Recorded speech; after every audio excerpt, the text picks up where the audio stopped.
mahasiswa PPG dalam jabatan angkatan ketiga tahun 2023 dan LPTK yaitu di Universitas Katolik Widya Mandira Jepang pada studi pendidikan fisika. Pada saat ini saya akan melakukan pembelajaran untuk yang akan dibutuhkan dalam UKIN. Sekian dan terima kasih. Oke, baik, hari ini kita kembali bertemu untuk melanjutkan pertemuan kita yang lalu, dan hari ini kita akan membahas materi yang masih tentang energi dan perubahannya. Jadi lanjutan dari materi yang sudah lebih dulu. Nah, sebelum kita mulai mempelajari hari ini, saya minta kesediaan dari satu orang untuk kita dalam doa.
Terima kasih. Ada yang siapkan? Ya, doa. Baik, hari ini ada berapa teman-teman yang tidak hadir? Berapa orang yang tidak hadir? Empat. Siapa? 4 orang. Siapa? Febrian Sambano. Di sini Pak sudah menyiapkan satu untuk mereview kita punya materi kita sudah bahas sekali lalu. Pak akan mengirimkan link. Di situ ada beberapa soal itu, tolong dikerjakan dan waktunya cuma 5 menit. Ya, ini pertanyaan ini mengenai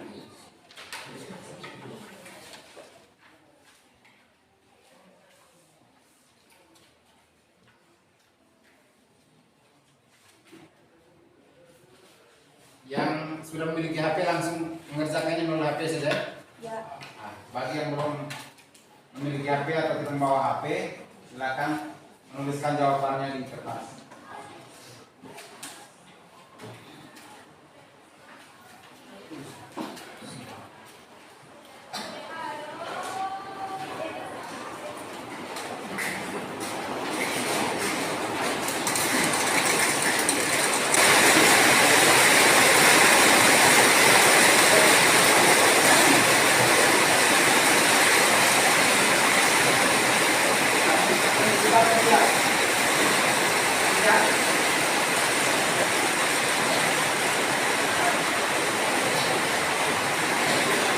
Ada 3 nomor, saya kasih waktunya 5 menit ya.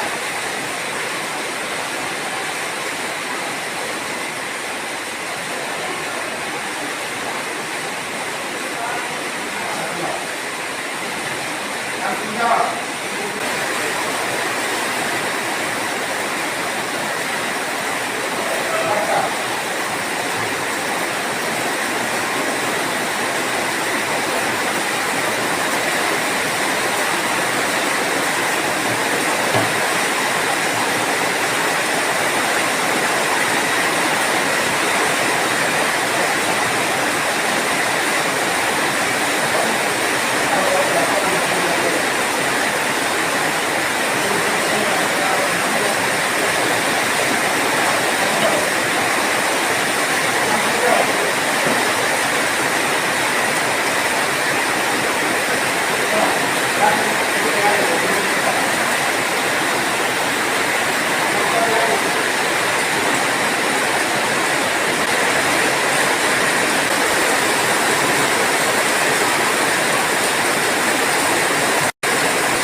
ada 3 tujuan pembelajaran yang harus kita capai hari ini, yaitu yang pertama, tujuan pembelajaran yang harus kita capai hari ini yang pertama adalah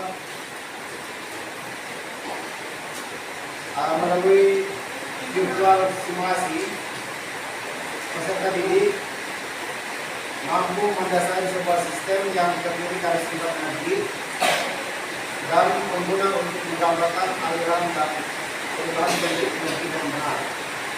Tujuan kedua, melalui simulasi PET, adik-adik harus mampu dapat menganalisis pengaruh jumlah awan yang menuju sinar matahari terhadap jumlah energi listrik yang dihasilkan oleh sel surya atau tenaga surya. Yang ketiga, tujuan ketiga, melalui simulasi PET,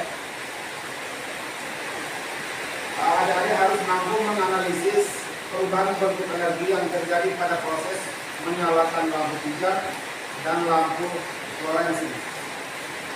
Itu 3 tujuan yang harus kita capai dalam pertemuan kita hari ini. Nah, yang berikut tanya begini, mengapa energi sangat penting bagi kehidupan sehari-hari? Mengapa energi sangat penting bagi kehidupan kita sehari-hari? Ayo, siapa bisa? Mengapa kita butuhkan energi dalam kehidupan sehari-hari? Tarik.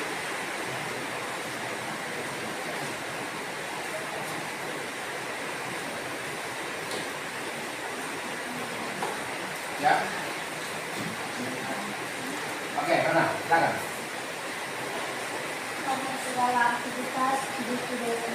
Karena segala aktivitas kita membutuhkan energi. Oke, tepukan dulu.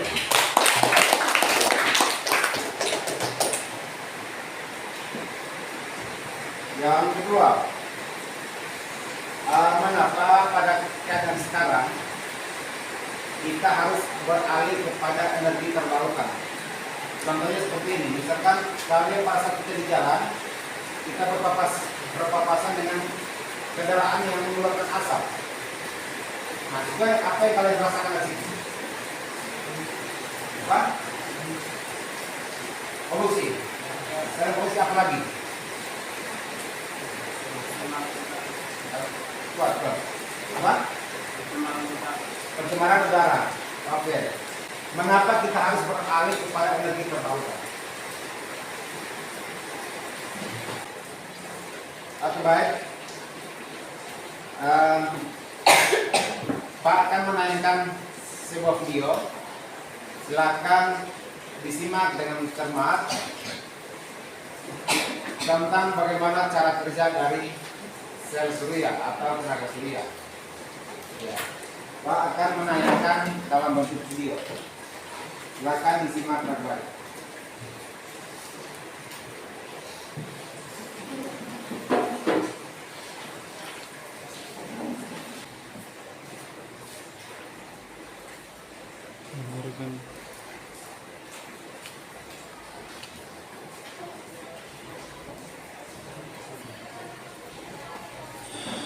Warna coklat hangat.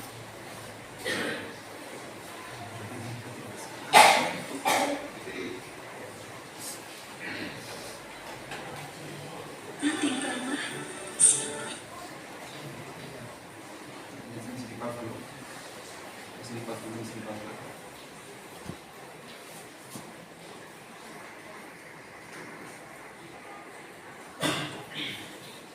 Dekade terakhir, kontribusi energi matahari ke pasokan energi total dunia telah bertumbuh secara signifikan. Video ini akan menunjukkan bagaimana sel surya atau sel fotovoltaik menghasilkan listrik. Energi dari matahari adalah energi yang paling berlimpah dan tersedia secara cuma-cuma di planet bumi. Untuk memanfaatkan energi ini, kita perlu bantuan dari unsur paling berlimpah kedua di bumi, pasir. Pasir harus diubah menjadi 99,999% kristal silikon murni untuk digunakan dalam sel surya. Guna mencapai hal ini, pasir harus melalui proses pemurnian yang rumit seperti yang ditunjukkan. Silikon mentah akan diubah menjadi bentuk senyawa silikon gas. dan kemudian dicampur dengan hidrogen untuk mendapatkan silikon polikristal yang sangat murni. Silikon ingot ini dibentuk kembali dan diubah menjadi irisan sangat tipis yang disebut dengan wafer silikon. Wafer silikon adalah jantung dari sel fotovoltaik. Ketika kita menganalisis struktur atom silikon, atom-atom ini saling terikat. Ketika Anda terikat dengan seseorang, Anda kehilangan kebebasan Anda. Demikian pula elektron dalam struktur silikon yang juga tidak memiliki kebebasan bergerak. Agar penelitian menjadi lebih mudah, mari kita lihat struktur 7 dari kristal silikon. Bayangkan atom fosfor dengan 5 elektron valensi yang disuntikan ke dalamnya. 1 elektron bebas bergerak. Ketika elektron dalam struktur ini mendapatkan energi yang cukup, mereka akan bergerak bebas.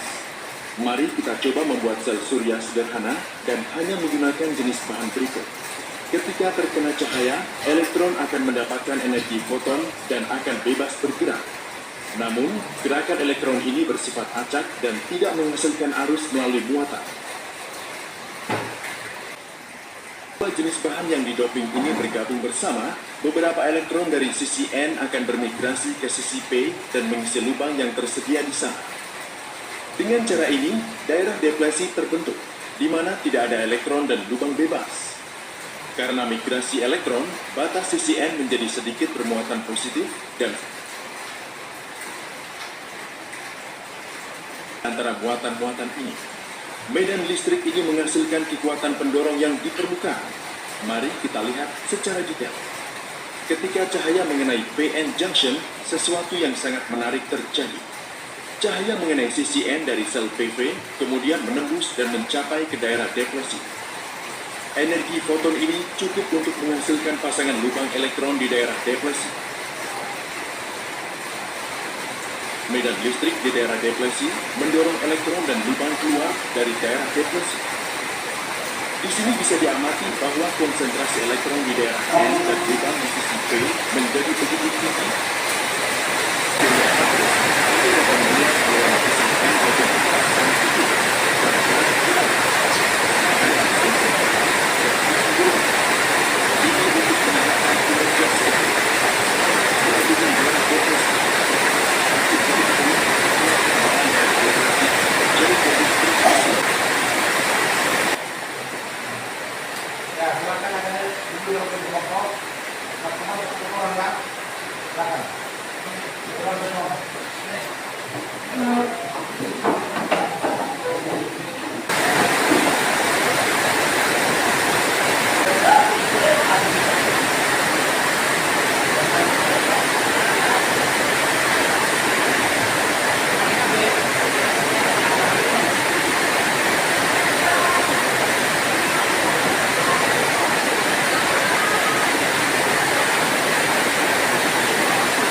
Silakan baca di pelan-pelan, baca di pelan-pelan dan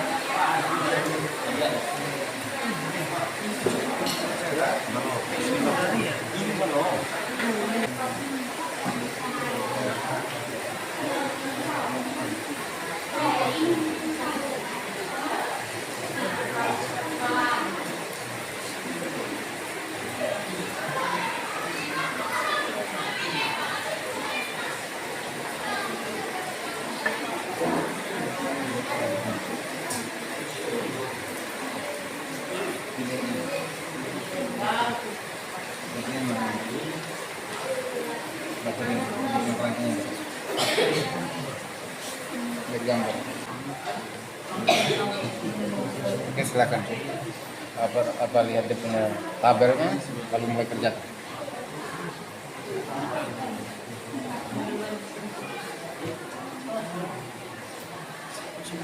Kalau usaha itu tadi tuh.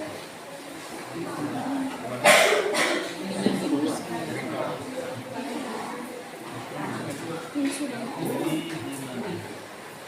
Cak, kita lagi belajar.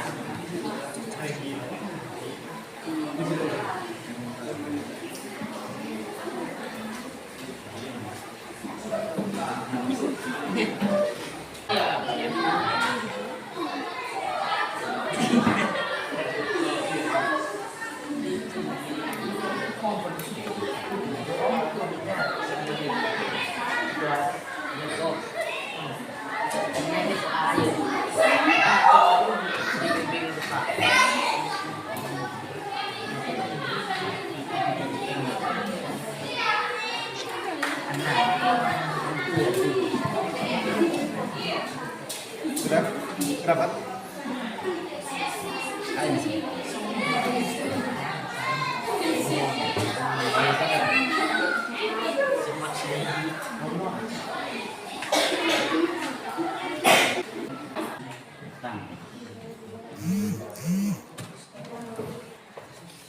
Tambah. Elektrik. Elektrik. Apa? Elektrik. Iya.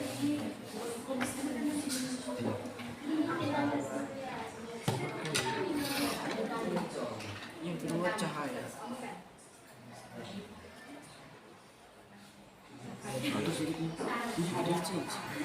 Kedua cahaya. Kedua cahaya. Yang ini panas. Panas. Sinar matahari. Cahaya. Begini. Tambah panas, tambah lagi.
Silakan Mas kelompok 1.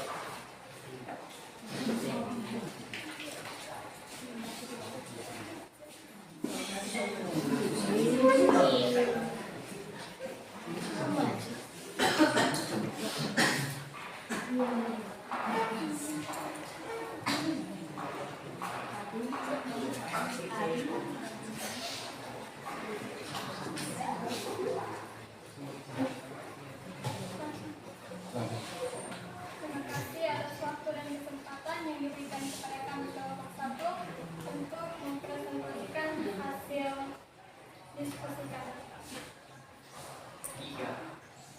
Soal diskusi kami. Yang pertama, perhatikan gambar water, iron, red yang tampak pada bagian intro. Pada saat benda belum diberi perlakuan, apakah benda sudah memiliki energi? Bagaimanakah jumlah energi pada masing-masing benda? Jawabannya, sebelum benda diberi perlakuan, masing-masing benda sudah memiliki energi.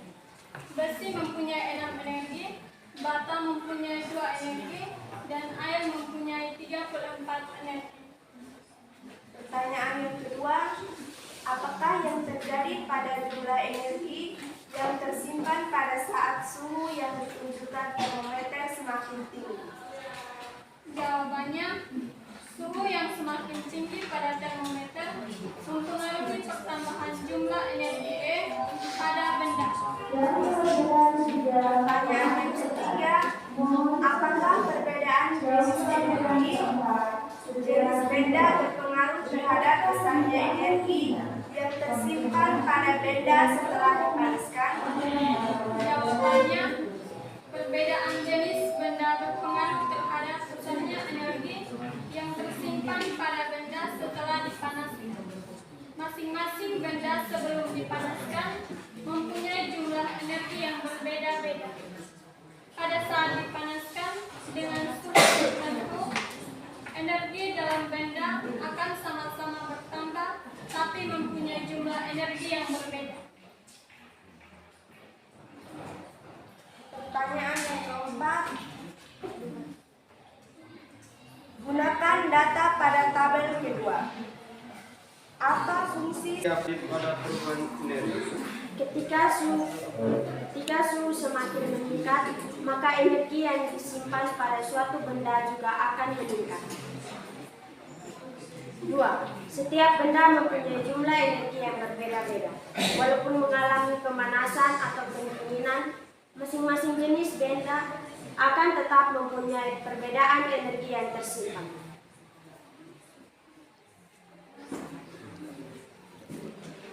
Perubahan energi yang terjadi pada saat melakukan percobaan. Energi yang terjadi pada saat kami melakukan percobaan, yang pertama kami mendapatkan energi mekanik, energi elektrik, dan energi panas. Kedua, energi panas, energi mekanik, energi elektrik, dan energi pada masing-masing. Jawaban, sebelum benda diberikan perlakuannya, masing-masing benda sudah memiliki energi. Besi mempunyai 6 energi, bata mempunyai 2 energi, dan air mempunyai 34 energi. 2. Berdasarkan data pada tabel 1, bagaimanakah yang terjadi pada kondisi? 2. Apakah yang terjadi pada jumlah energi yang disimpan pada saat suhu yang ditunjukkan termometer semakin tinggi? Jawab, suhu yang semakin tinggi pada termometer mempengaruhi pertambahan jumlah energi E pada benda. Apakah perbedaan jenis? Oke, sebentar. Ada pertanyaan dari kelompok 1, silakan. Apakah pada percobaan cahaya matahari jika dihalangi oleh awan, berapa banyak energi yang terjadi pada bola lampu? Ya.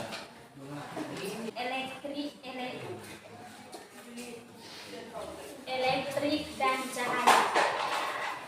Bagaimana pendapatnya kelompok 1? Itu hanya dijawab pertanyaan dan yang kedua. Jadi ini ada dua pertanyaan. Yang pertama, apakah kadar percobaan matahari jika dihalangi oleh awan? Yang tadi mereka jawab itu soal berapa banyak energi yang terjadi pada bola lampu. Berapa banyak energi yang terjadi? Coba. Dari kelompok 5 mau menanggapi pertanyaan dari kelompok 1, silakan kelompok 5. Kelompok 5 silakan. Bahwa tidak ada perubahan energi karena dihalangi oleh awan. Dikatakan bahwa tidak ada perubahan energi terhadap yang dialami bola karena tidak ada oleh awan. Sehingga sel surya tidak meninggal. Energi panas, energi mekanik, energi elektrik, dan energi mekanik. G. Energi kimia, energi mekanik, energi elektrik, dan energi kimia. H. Energi cahaya, energi elektrik, dan energi mekanik. Sekian dari kelompok 5, terima kasih.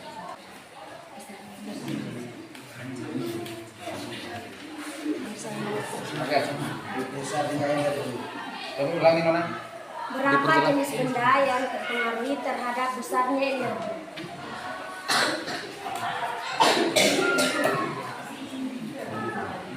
Saya catat.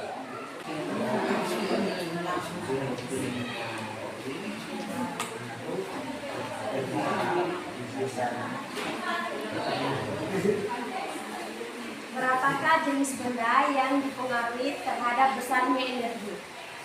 Berapa benda yang dipengaruhi terhadap besarnya energi?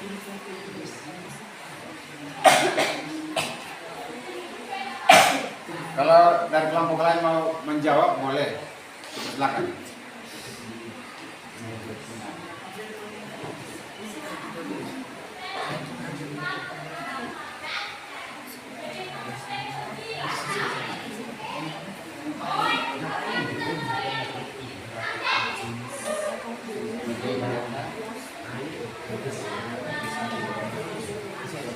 Kelompok lain silakan. Masih ada.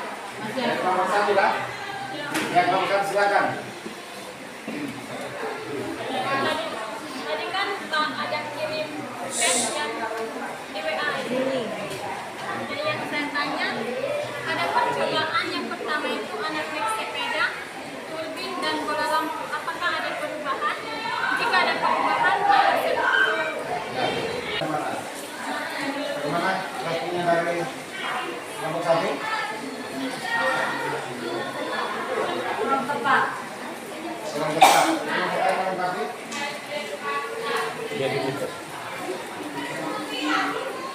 Boleh ambil HP-nya untuk bisa lihat ulang.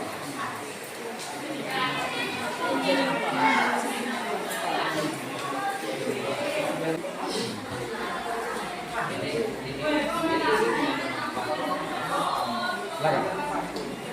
Ya, silakan. Energi apa-apa? Kimia, mekanik, elektrik, dan panas. Bagaimana? Pas? Tepuk tangan di kelompok 5. Terjadi.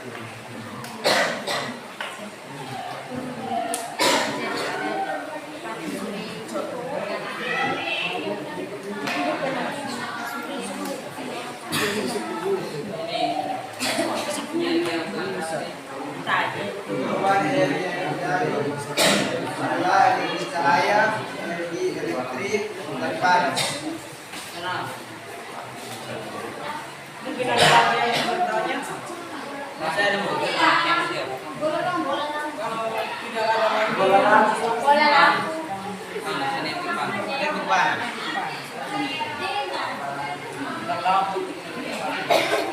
Terima kasih untuk partisipasi kalian dalam presentasi ini. Sekarang Pak akan membagikan ini. Dan dalam itu ada bentuk soal tes. Silakan soalnya dikerjakan.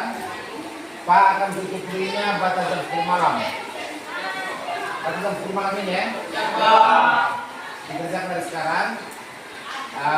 Lalu Pak juga memberikan pertanyaan refleksi dalam bentuk link. silakan diakses menggunakan HP masing-masing dan bisa diisi sebentar malam juga. Untuk pertanyaan refleksi ini ditutup jam 8 besok pagi. Ya. Baik. Sekian kita punya pertemuan hari ini dan kita akan lanjut lagi minggu depan dengan materi dengan kita bahas setelah subuh dan malam. Oke. Sebelum kita tutup pembelajaran kali ini, saya minta kami kesediaan dari teman untuk bisa pendidikan bersama.